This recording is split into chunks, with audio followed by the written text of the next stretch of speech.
On Friday, Costco added their name to the growing list of retailers who say they will not sell genetically modified salmon, even though the FDA has cleared the fish for human consumption.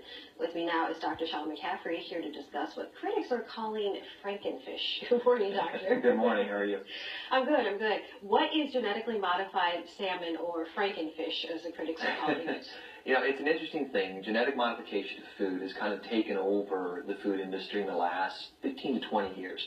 And this is the first time they've made an attempt to modify a living animal. It's always been restricted to plants, wheats, soybeans, corn, things of that nature. Now they're getting into tinkering around with Mother Nature a little further, and they're playing around with animals. So they're actually getting in there and messing around with the DNA. And they're borrowing from one fish and putting it into another. They borrowed a little part of an eel and put it into this one. So you're kind of mixing things the way nature maybe didn't intend. Yeah, well, the pictures really speak for themselves. You're looking at them right now.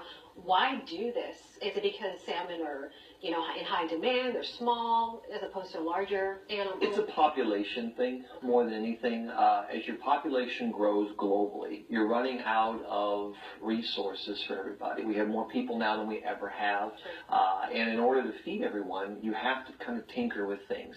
The downside to it is sometimes you might get an unexpected result, and we're not sure what that is yet. The science just isn't there all the way. Yeah, I was going to say, what are the potential problems with this? I guess we just have to kind of take a wait-and-see approach? Well, yes and no. And we've learned this with wheat so far, that you see a lot of the celiac disease, the gluten intolerances, things of that nature that have come around, and it's really been the last 30, 40 years that we've seen a burst of this, or a splurge. And it's because of the tinkering. When they do genetic modification, they're messing with the proteins that are found in the food. So when you're in with a live animal here, you're tinkering with the protein. The problem is the human body doesn't have the enzymes yet to break that down appropriately. We haven't had time. We don't have that 10,000 years to modify to a new type of fish in our diet. So we're having to kind of catch up, and it doesn't always work that way. Yeah, so you're saying we're opening up ourselves to more food allergies and more just complications, stomach complications, things like that? Yeah, I think that's what you're going to see. I think you'll see a tremendous increase in food allergies for sure. That's a great one. You might see more IDS. You might see more genetic type things.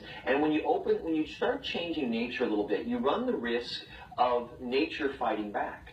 So it says, hey, maybe I'll create a new virus or a new this or that to tinker with the new nature that we've created. Yeah. And those are things we've never seen before. So there's a cost-benefit ratio. You really, really have to be careful when you start trying to intrude and play God a little bit. Yeah. Well, obviously the FDA feels that this is safe for human consumption. They cleared it, but is it safe? I mean, would you eat it?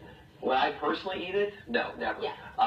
But, and you look at what the FDA is doing here and what their role is. And their goal, again, is saying, okay, we've got to try to help out humanity as a whole by producing food.